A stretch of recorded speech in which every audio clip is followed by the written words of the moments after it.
கவனிங்க, இறைச்சி. உனக்கு ஒரு சின்ன கேள்வி, ஆண்டவருக்கு எப்ப தரணும், எப்படி தரணும், எவ்வளவு நல்லா தெரியுமே. He knows when to give, how to give and where to give. அவர் தெரியாதா? தாயினும் மேலானவர், தாயினும் மேலானவர். புரியா உங்களுக்கு? காட்டு புஷ்பத்தை உடுத்து வைக்கிறவர், காலங்களை போஷிக்கிறவர். உங்களுக்கு என்ன தேவை என்பது அவர் தெரியும். திரும்ப சொல்லுகிறேன், when it is need, where it is need, how far it is need. எவ்வளவு தேவை, எங்கே தேவை, எப்போது தேவை என்பதை நிச்சயமாக அவருக்கு தெரியும். ஏன் தெரியுமா? உங்களுக்கு கொடுப்பதில் அவருக்கு மகிழ்ச்சி. அவர் பூரிக்கிறார், வாழ வைத்து பூரிக்கிறவர், உங்களை உயர்த்தி பூரிக்கிறவர். என்னை கேட்டுக்கொண்டிருக்கிற அன்பு தேவ பிள்ளையே கவனிங்க, தேவனுக்கு இதுதான் ஒரு மகிழ்ச்சி. அன்பானவர்களே, அவர் ஏனென்றால் உன்னை உள்ளங்கையிலே வரைந்தவர், உன்னை பாதுகாக்கிறவர், உன்னை பராமரிக்கிறவர், உன்னை போஷிக்கிறவர். திரும்ப திரும்ப அந்த வார்த்தையை சொல்ல விரும்புகிறேன். அன்பானவர்களே, சொல்றேன், அது இல்லாவிட்டாலும் அதை உருவாக்கி தருகிறவர். கேளுங்கள், அது இல்லவே இல்லை, ஆனால் உருவாக்கி தருகிறவர். ஏதேன் தோட்டத்தில் ஒரு பெண் இல்லை, ஆனால் அறிந்து கொண்டார் அவர் ஒரு துணை தேவை. ஒரு துணை தேவை என்று அறிந்தார், ஒன்று உண்டாக்கி தந்தார். இதை கேட்டுக்கொண்டிருக்கிற பிள்ளையை, தேவை என்று அறிந்தார் அவர் எதையும் செய்வார், எங்கும் செய்வார், எப்போதும் செய்வார். Don't give up. அந்த வார்த்தை திரும்ப சொல்லுகிறேன். ஆனால் அது காரணமில்லாத ஒரு குற்றச்சாட்டு.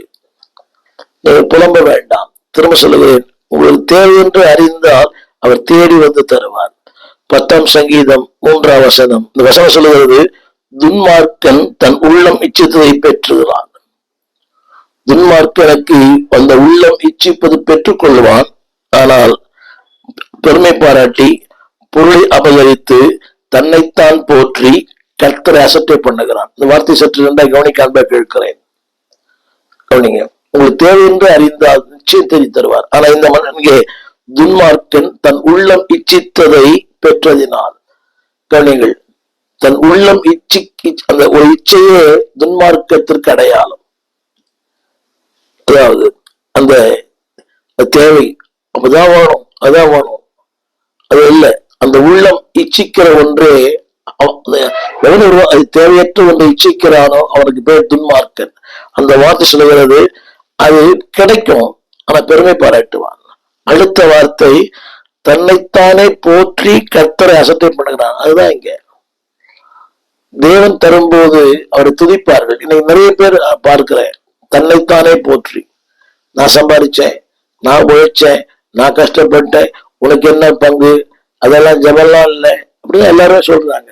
நான் இதோ பாடுபட்டேன். அன்பாகவில்லை, பாடுபடுவது வேறு, பலன் கொடுக்கிறவர் அவர் தான். விதைக்கிறவனாலும் அல்ல, நீர் பாய்ச்சுகிறவனாலும் அல்ல, விளைவிச்சுகிற அவரால் தான் எல்லாமே ஆகும். அதை மக்கள் மறந்து விடுகிறார்கள்.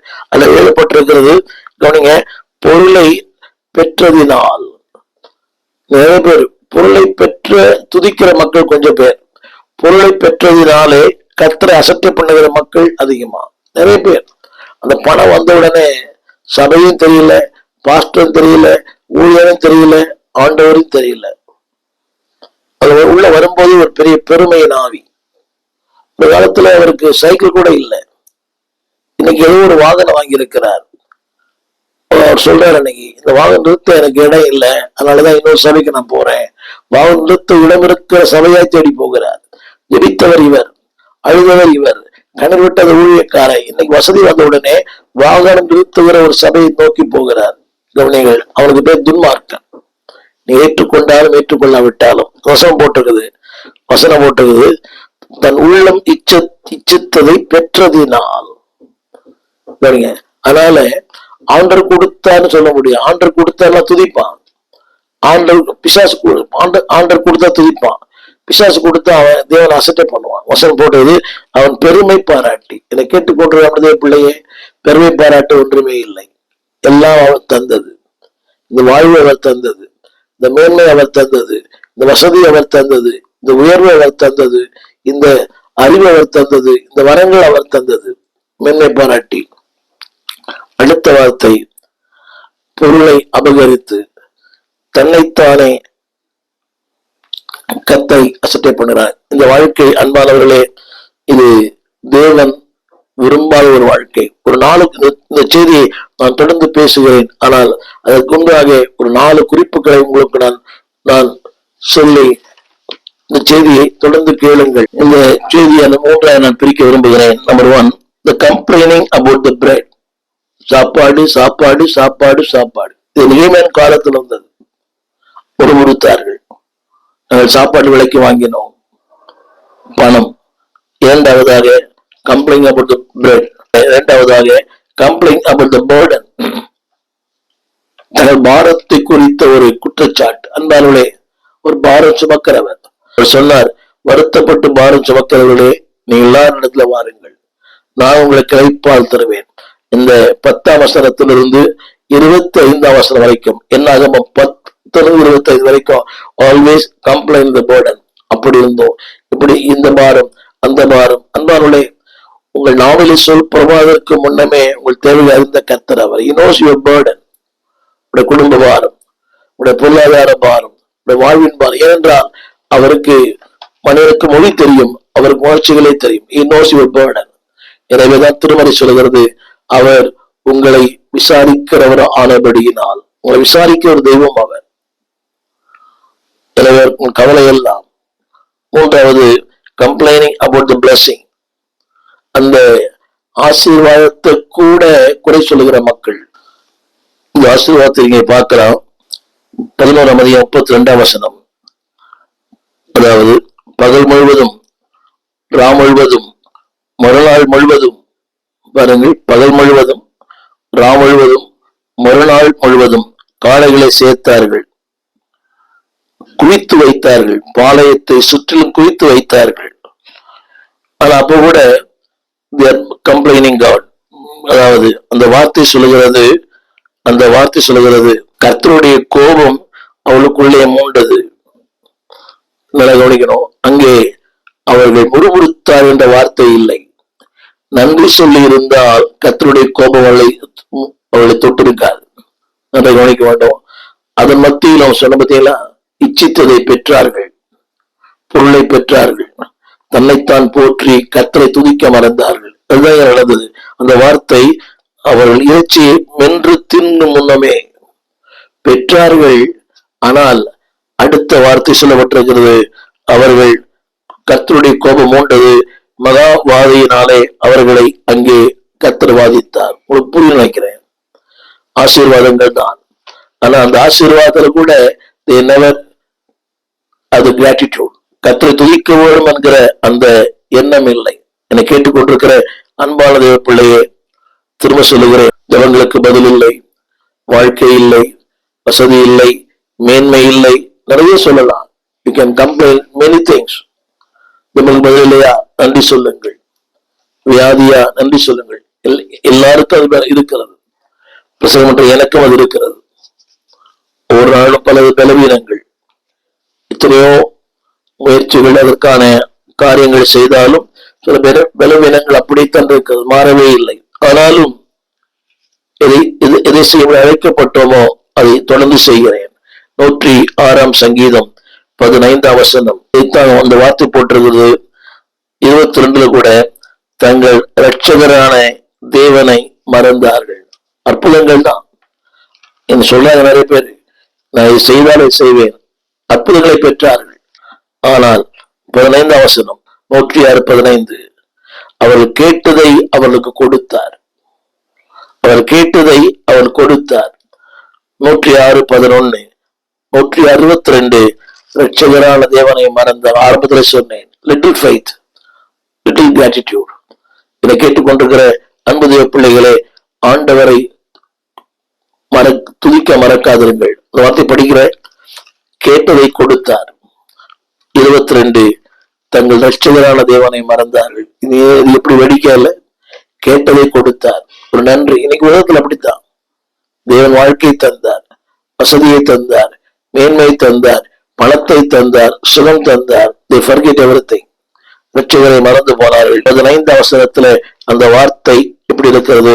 106:15, கேட்டதை கொடுத்தார், கேட்டதை கொடுத்தார். ஆனால் அவர்கள் தங்கள் இரட்சகரை மறந்து போனார். 3வது குற்றச்சாட்டுக்கு என்ன காரணம் என்றால், கடந்த காலத்தில் அவர் வாழ்ந்த வாழ்க்கை, அப்படி இருந்தோம் இப்படி இருந்தோம் இப்படி இருந்தோம், அது அவசியமே இல்லை. கடந்த காலம் கல்லறையில், நிகழ்காலம் கருவில். எனவே ரிமெம்பர் இன் ஈஜிப்ட் வேதம் சொல்கிறது, கடந்ததை மறந்து. நிறைய பேர் இன்னும் அந்த கடந்த காலத்தை மறக்கவே இல்லை. அதே எண்ணம், அதே சூழ்நிலை, நாள் பார்ப்பது, நட்சத்திரம் பார்ப்பது, பாரம்பரியம் பார்ப்பது, ஜாதகம் பார்ப்பது, இதெல்லாம் இன்னும் இந்த சகுனம் பார்ப்பது. Still people are doing the same thing. அன்பு பிள்ளைகளை வேண்டாம், தொடர்ந்து கேளுங்கள், எங்களோட பேசுவார். No complaining. உங்கள் முறுமுறுப்பு உங்களுக்கு ஆசீர்வாதம் இல்லை. தந்தார், அப்போ கூட துதிக்கல, தேவனை மறந்து போனார்கள். வேண்டாம். Don't complaining your search, don't complain your pastor, don't complain anyone. எவ்வளவு முறுமுறுக்கிறீங்களோ அவ்வளவு உங்களுக்கு ஆசீர்வாதம் இல்லை. எனவே நன்றி சொல்லுங்கள். எல்லா வனாந்திரத்திலும், அது இரவிலும் பகலிலும் நன்றி சொல்லுங்கள். தேவன் உங்களை இன்னும் உயர்த்துவார். இஸ்ரவேல் ஜனங்கள் இந்த முறுமுறுப்புக்கும் குற்றச்சாட்டுக்கு என்ன காரணம் என்றால், என்றைக்கு ஒரு மனிதன் தன்னை பாவத்துக்கு அர்ப்பணிக்கிறானோ, இயற்கையாகவே அவனோட வாழ்க்கையில இந்த குற்றச்சாட்டுகளும் முறுமுறுப்பும் அங்கே உண்டாகும். திரும்ப சொல்லுகிறேன், என்றைக்கு ஒரு மனிதன் தன்னை பாவத்துக்கு அர்ப்பணிக்கிறானோ அவன் குற்றம் சொல்லுவான். நீங்க நன்றாக கவனித்து பாருங்கள். இந்த குற்றம் சுமத்துகிற அத்தனை பேரும் ஒரு பாவத்தை செய்கிற மக்களா இருப்பார்கள். ஒருவேளை அதை நீங்கள் ஏற்றுக்கொண்டாலும் ஏற்றுக்கொள்ளாவிட்டாலும், அந்த அவர்கள் பாவத்துக்கு தங்கள் அர்ப்பணித்த காரணத்தினால்தான் அந்த முறுமுறுப்பு, அந்த குற்றம் சொல்லுதல், அதாவிட்டால் தேவனை குறித்த மனத்தாங்கள். என் அன்பு தெய்வ பிள்ளைகளே, அநேர் கேட்கலாம், நாம் பாவம் செய்வதனாலே ஆண்டவருக்கு என்ன கெடுதல்? இல்லை. நீங்கள் பாவம் செய்யும் போது தேவனுக்கு விரோதமாய் முறுமுறுக்கிறீர்கள், குற்றம் சொல்லுவீர்கள். அது மட்டுமல்ல, அது கொஞ்ச நாள் பொறுத்து உங்களை தேவனை விட்டே பிரித்து விடும். அன்பான தேவ பிள்ளைகளே, அது அந்த குற்றம் சொல்லுதல் அந்த நிலைக்கு என்ன காரணம் என்றால், தேவனோடு கூட ஒரு விருப்பம் இல்லை, தேவனோடு கூட ஈடுபாடு இல்லை. அன்பானவர்களே, அதாவது என்றைக்கு ஒரு மனிதன் தேவனுக்கு தன்னை முழுமையை அர்ப்பணிக்கிறானோ, அவனுடைய வாழ்க்கையில என்ன வந்தாலும் எது வந்தாலும் அவன் ஆண்டவரை விட்டு விலக மாட்டான். யாரையுடைய பசுத்தவன் வாழ்க்கையை பார்த்திருக்கிறோம். யோபின் வாழ்க்கையில எல்லாம் வந்தது, இதெல்லாம் நடக்கக்கூடாதெல்லாம் நடந்தது. ஆனால் இங்க நான் வார்த்தை பயன்படுத்த விரும்புகிறேன், ஹீல் டு காட். YEILD. அந்த என்றைக்கு தேவனுக்கு என்று முழுமையாய் அர்ப்பணிக்கிறீர்களோ, YIELD, தேவனுக்கு என்று முழுமையை அர்ப்பணிக்கிறீர்களோ, அன்றைக்கு முறுமுறுப்பு இருக்காது. பாடுகள் இருக்கலாம், போராட்டங்கள் இருக்கலாம், அது இல்லாத மனிதர்களே இல்லை. எல்லாருடைய வாழ்க்கை அது உண்டு, அது நம்மோடு பின்னி பிணைந்தது. ஆனால் ஒன்றை சொல்ல விரும்புகிறேன் அன்பானவர்களே, முழுமையான அர்ப்பணம் இல்லாத ஒரு மனிதனுக்கு அந்த மனிதனை இந்த உலகத்தின் பாவங்கள் மிக எளிதாய் கவர்ந்துவிடும். The attraction of the world will attract him. அந்த பாவத்தின் கவர்ச்சி அவனை எளிதிலே அவனை கவர்ந்துவிடும். இந்த நிலைக்கு என்ன காரணம் என்றால், அன்பான தேவ பிள்ளைகளே, இந்த முறுமுறுப்புக்கும் இந்த குறை சொல்லுக்கு என்ன காரணம் என்றால், ஆரம்பத்தில் சொன்னேன், அதாவது தேவன் மேல ஒரு சரியான விருப்பம் இல்லை, அவரை சரியா இன்னும் புரிந்து கொள்ளவில்லை. அந்த புரிந்து கொள்ளாததுதான் இந்த குற்றச்சாட்டு. அது ரொம்ப நான் பேசுவது ஒரு கடினமான ஒரு வார்த்தைகள் தான். தேவனை புரிந்து கொண்டால், இந்த ரோமர் 8:28 ஒரு நாள் ஒரு விளக்கத்தை வாசித்தேன். இல்ல தெரிந்த வசனம், அன்றியும் அவருடைய தீர்மானத்தின்படி அவரது அன்பு கூறுகளுக்கு சகலமும் நன்மைக்கு எதுவாய் நடக்கிறது. இதை ஏற்றுக்கொள்வது கடினம். ஆங்கிலத்துல இந்த வார்த்தை பயப்பட்டிருக்கிறது. Naturally it is bad, spiritually it is good. இயற்கையாக அது மோசமானது, ஆனால் அது ஆவிக்குரிய கண்ணோட்டத்திலே பார்க்குமானால் அது மிக நல்லது. அன்பானவர்களே, இந்த நாளிலே இந்த இழுப்பு சக்தி, இங்க நான் ஒரு வார்த்தையை பயன்படுத்த விரும்புகிறேன். பாவத்தின் கவர்ச்சி நம்மில் பலருக்கும் இருக்கிறது என்பதை நாம் ஒத்துக்கொள்ள வேண்டும். We are attracted by so many things.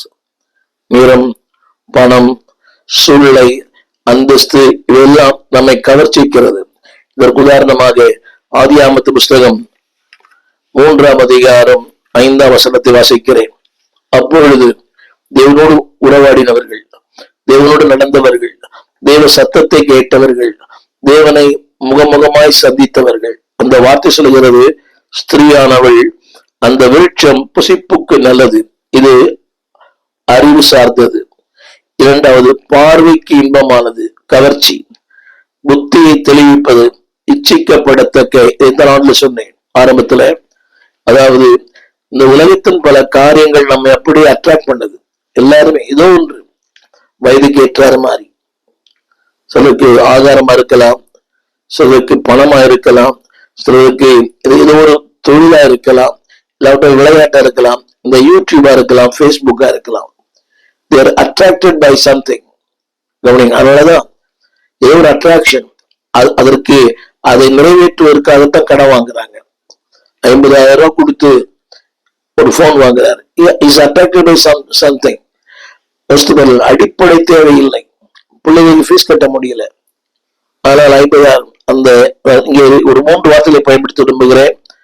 அதாவது புசிப்புக்கு நல்லது, அது அறிவு உணர்ச்சி. இரண்டாவது, பார்வைக்கு இன்பம், பார்வைக்கு இன்பம், இது உணர்ச்சி சார்ந்ததுதான். மூன்றாவது, இச்சிக்கப்படத்தக்கது. அந்த வசனம் எழுதப்பட்டிருக்கிறது, என்று கண்டு. கவனிங்கள், உங்கள் சிந்தை உங்களை செயல்படுத்தும். உங்கள் சிந்தை வைக்கிறாங்க, அந்த சிந்தை தான் உங்களை செயல்படுத்த வைக்கிறது. என் அன்பான பிள்ளைகளை, அந்த சிந்தை வரும்போதே இயேசுவின் நாமத்தில் அதை நீங்கள் கடிந்து கொள்ளுங்கள், இல்லாவிட்டால் அப்புறப்படுத்துங்கள். சிந்தை என்பது எல்லாருக்கும் வரத்தான் செய்யும். இப்படி சொன்னார், ஒரு மனிதனுடைய தலைமையில் ஒரு பறவை பறப்பதை தடை செய்ய முடியாது, ஆனால் அதை கூடு கட்டுவதை தடை செய்யலாம். இந்த வார்த்தை சொல்கிறது, கனியை 2 வார்த்தை சொல்கிறேன், கண்டான். திரையில் பாருங்கள், அதுக்கு முந்தின வசனம், கண்டான், அடுத்து பறித்தான், அடுத்து புசித்தான், தன் புருஷனுக்கும் கொடுத்தாள், அவனும் புசித்தான். அன்பானவர்களே, உங்கள் கீழ்ப்படியாமை உங்களை மட்டும் பாதிப்பதில்லை, உங்கள் கீழ்ப்படியாமை உங்கள் சந்ததியே பாதிக்கும். இந்த வார்த்தையை திரையில் கூட பாருங்கள். கண்டாள், 2வது புசித்தாள், 3வது அடுத்து தன் புருஷனுக்கும் கொடுத்தாள். என்னை கேட்டுக்கொண்டிருக்கிற அன்புடைய பிள்ளையே, உடைய சிந்தை உங்களை மட்டும் பாதிப்பதில்லை, சிந்தை செயலாய் மாறும். இந்த சிந்தை வரும்போதே அன்பு தேவ பிள்ளைகளை, அதனாலதான் வேறு அடிக்கடி சொல்கிறது, ரத்தத்தால் கழுவப்பட வேண்டும், வார்த்தையினால் கழுவப்பட வேண்டும். அந்த சிந்தையை மேற்கொள்ளுகிற ஒரே ஒரு சக்தி வார்த்தை தான். வார்த்தைக்கு வல்லமை உண்டு.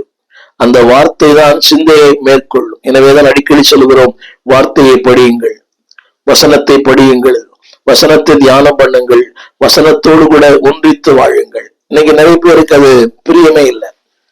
அவர் விரும்புவதெல்லாம் இந்த உணர்ச்சி சம்பந்தப்பட்ட வாழ்க்கை. பெய் ஓட்டணும், பிசாசு ஓட்டணும், திருக்கு தரிசனம் சொல்லணும். தட்ஸ் குட், நான் அதற்கு விரோதி அல்ல. ஆனால் உங்கள் எண்ணங்களையும் ஒரு உணர்ச்சிகளையும் நீங்கள் அடக்கி ஆளாவிட்டால், அன்பான தேவ பிள்ளைகளை, கொடுத்தால் அவனும் புசித்தான். இந்த வார்த்தைகள் பலமுறை படித்திருக்கலாம். உங்கள் செயல்பாடு அடுத்தவரையும் பாதிக்கிறது. அடுத்தவரை மட்டுமல்ல, உங்களுடைய சந்ததியே பாதிக்கும். என்னை கேட்டுக்கொண்டிருக்கிற அன்பான தேவ பிள்ளைகளே, நல்ல சிந்தனை, நல்ல செயல். எனவேதான் தினந்தோறும் இந்த யூடியூப்லையும் தொலைக்காட்சியிலையும் காலையில போடுறாங்க நல்ல சிந்தனைக்கு. அதை கேட்கிற எத்தனை பேர்? அது பல பல நிலைகள் இருக்கலாம், அறிவு சார்ந்து, ஆன்மீகம் சார்ந்து, மதம் சார்ந்து இருக்கலாம். ஆனால் அந்த சிந்தனை அதோடு கூட முடிந்து போகிறது. இந்த பாருங்களே, இந்த கல்லறைக்கு போகிற ஒரு அடக்காரரை போகிறவெல்லாம் பயங்கரமா சொல்லுவாங்க, இதான் வாழ்க்கை, இப்படிதான், இவ்வளவு சம்பாரிச்சு என்ன பிரயோஜனம், இதான் நம்முடைய முடிவு. அந்த கல்லறை விட்டு வெளியே வந்த உடனே அதே பழைய பாவம், அதே பழைய தவறு, அதே பழைய தொழில். அந்த கல்லறைக்குள் இருக்கிற வரைக்கும் இப்படிலாம் வாழ்ந்தார், இப்படிலாம் இருந்தார், கடைசியில் ஒண்ணுமே கொண்டு போல. அந்த கல்லறைக்குள் இருக்கிற வரைக்கும் தான் சிந்தனை. அந்த கல்லறை விட்டு வெளியே வந்த சிந்தனை மாறுகிறது. ஆனால் கிறிஸ்துவுக்குள் வாழும் போது சிந்தனைகள் மாறாது. எனவேதான் பவுல் சொல்லுகிறார், உண்மை உள்ளவைகளோ, ஒழுக்கம் உள்ளவைகளோ, புண்ணியம் எதுவோ, புகழ் எதுவோ, அவைகளையே சிந்தித்துக் கொண்டிருங்கள். அந்த வார்த்தையை நான் கூடிட்டு சொல்ல விரும்புகிறேன், சிந்தித்துக் கொண்டிருங்கள். அப்படியானால் அந்த சிந்தனை தான் புண்ணியத்தை தரும், புகழை தரும், மேன்மையை தரும், வாழ்வை தரும், வசதியை தரும், நல்ல ஒழுக்கத்தை தரும். Be aware of your conscious. என்னைக்கு அந்த சிந்தனைகள் தடுமாறுகிறதோ அன்னைக்கு வாழ்க்கை தடுமாறும். இந்த குற்றச்சாட்டுக்கு என்ன காரணம் என்றால், அன்பானவர்களே, உங்கள் விருப்பம்தான் உங்களுடைய வாழ்க்கை. எதை விரும்புகிறீர்கள்? அந்த விருப்பம் எங்க வருதுன்னா சிந்தனை தான் வருது. அதை பார்க்கணும், இதை கேட்கணும், இதை பேசணும், இப்படி செய்யணும். உங்கள் விருப்பங்கள் எப்படியோ அப்படி உங்கள் வாழ்க்கை. அதனால ஒரு ஆள் தோற்றத்தை பார்த்து சொல்லலாம் எதை விரும்புகிறார். இல்ல, அதற்கு சமயம் விருப்பம் வேற, இது விருப்பம் இல்லைங்க.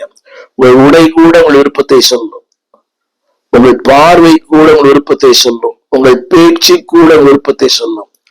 ஆனா இப்படி சொல்றாங்க நிறைய பேர், நான் அப்படி பேசல, நான் அப்படி நினைக்கல, இப்படி நான் சிந்திக்கல.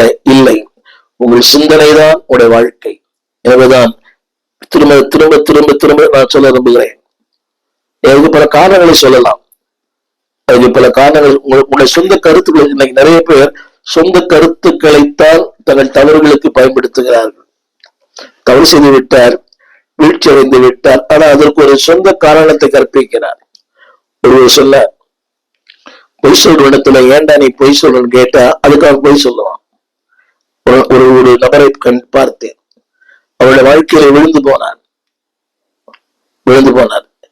இன்னொரு பெண்ணோடு வருகிறார். அதுக்கு அவர் காரணம் சொல்றாரு, என் சூழ்நிலை காரணம். அது இன்னொன்றையும் சொல்லுகிறார், என் நிலையில் நீங்கள் இருந்தாலும் நீங்கள் இப்படித்தான் பண்ணியிருப்பீங்க என்றார். யோசித்து பாருங்க, வருஷத்தை படிச்சு பார்த்தீங்களா? அவள் புசித்தாள், அவன் கொடுத்தான், அவனும் புசித்தான். அப்படின்னா அவர் என்ன விருப்பம்னா, அவரு மற்றவர்கள் இப்படி ஆகணும் என்று விரும்புகிறார். அன்புடைய பிள்ளைகளே, நீங்க அடுத்தவரை வீழ்த்துவதற்காக கத்தவங்களை உருவாக்கல, அடுத்தவர்களை உருவாக்கத்தான் உங்களை உருவாக்கி இருக்கிறார். God has designed you and designated you. அடுத்தவர்களை உருவாக்குங்கள், உடைத்து போடாதிருங்கள். நீங்க நிறைய பேர் திருச்சபைக்கு போகிற பலர், அதாவது தானும் உருவாவதில்லை, அடுத்தவர்களை உருவாக்க விடுவதில்லை. தானும் உருவாவதில்லை, அடுத்தவர்களை உருவாக்க விடவில்லை. உருவாக்கப்பட விரும்புகிறவனையும் உடைத்து போடுகிற மக்கள் ஏராளம். நீ ஏன் பண்ற, நீ எதுக்கு பண்ற, அவர் செய்ய மாட்டாரா, இவர் செய்ய மாட்டாரா, அவர் இல்லையா, ஏன் பாஸ்டர் உன்ன வேலை வாங்குறாரு, அவர்கிட்ட சொல்லலாமே. என் அன்பு தேவ பிள்ளைகளை, உருவாகுங்கள், அடுத்தவர்களை உருவாக்குங்கள். என் நோக்கமே அதுதான். இந்த ஊடகத்துல ஏன் பேசுகிறேன், பணத்திற்காக, ஆதாயத்திற்காக அல்ல. நீங்கள் செய்திகளை பார்த்திருப்பீங்க. ஆனால் ஒரே ஒரு காரியம், தேவனை உருவாக்கினார், உருவாக்கி கொண்டிருக்கிறார். முடிந்த அளவுக்கு என் வாழ்க்கையை முடிப்பதற்குள் ஒரு சொல்லையாயில் உருவாக்க வேண்டும் என்று விரும்புகிறேன். தேவ கிருபையை உருவாக்கி இருக்கிறேன்.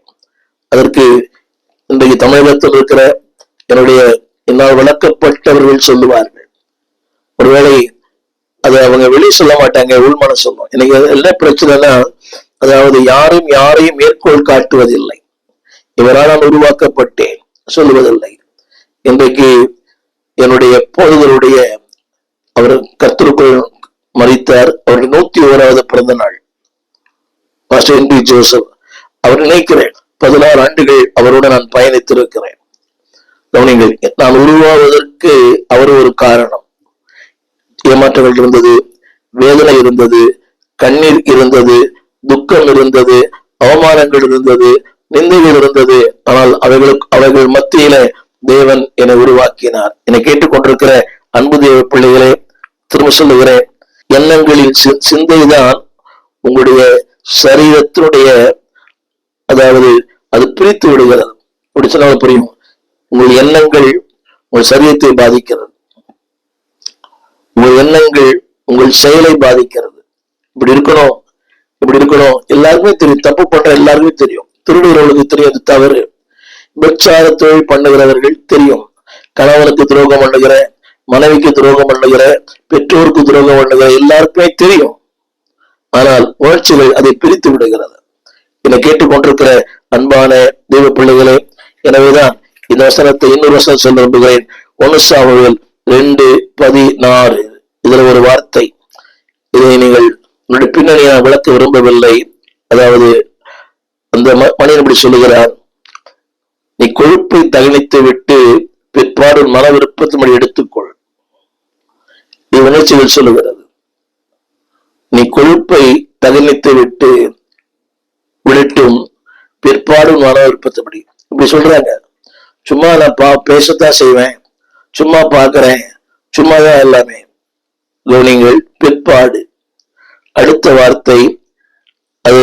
ஆனா தேவன் சொல்லுகிறார், தேவனுடைய ஊழியன் சொல்லுகிறார், அப்படி அல்ல, இப்பொழுதே கொடு, இல்லாவிட்டால் பலவந்தமாய் எடுத்துக்கொள்வேன் என்றான். இன்னைக்கு தேவன் சொல்லுகிறார், அன்பானவர்களே, நீங்க உடைய இது என்ன ஒண்ணும் பண்ணாது, என்ன ஒண்ணும் பண்ணாது, என்ன ஒண்ணும் பண்ணாது இல்ல, உங்களை ஏதோ ஒன்று செய்யும். அந்த வருஷம் சொல்லுகிறது, பலவந்தமா எடுத்துக்கொள்ளுவேன். நிறைய பேர் பாவத்தை பலவந்தமாய் செய்கிறார்கள். அந்த வார்த்தையை திரும்பி சொல்லுகிறேன், தவறி செய்தேன், அறியாமல் செய்தேன், புரியாமல் செய்தேன் இல்ல, பலவந்தமாய். 2 வார்த்தை, that force. இரண்டாவது, that forced by the circumstances. அந்த சூழ்நிலை அவர்களை மேற்கொண்டு விடுகிறது. என்னை கேட்டுக்கொண்டிருக்கிற அன்பான சகோதரனே, அன்பான சகோதரியே, அன்பான ஊழியர்களே, நான் சொல்வது உங்களுக்கு புரியும் நினைக்கிறேன். நிறைய பேர் தவறு செய்கிற ஊழியர்கள் கூட, எத்தனையோ ஊழியர்களை நான் பார்க்கிறேன். இந்த என்னுடைய காலத்தில் அவளோடு பயணித்திருக்கிறேன். They are doing wrong mistakes. ஒரே தவறை திரும்ப திரும்ப செய்கிறார்கள். முதலாவது அந்தரங்கத்தில் ஆரம்பிக்கிறது, அடுத்த அரங்கத்துக்கு வருகிறது.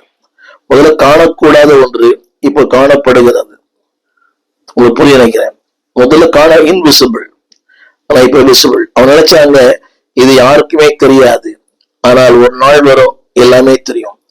இந்த மல்கியான் புஸ்தகம் வாசித்து பார்த்தீங்கன்னா 1ஆம் அதிகாரத்துல அவன் தேவனை ஏமாற்றினான், அது யாருமே தெரியாது. ஆசாரி தேவனை ஏமாற்றினான்.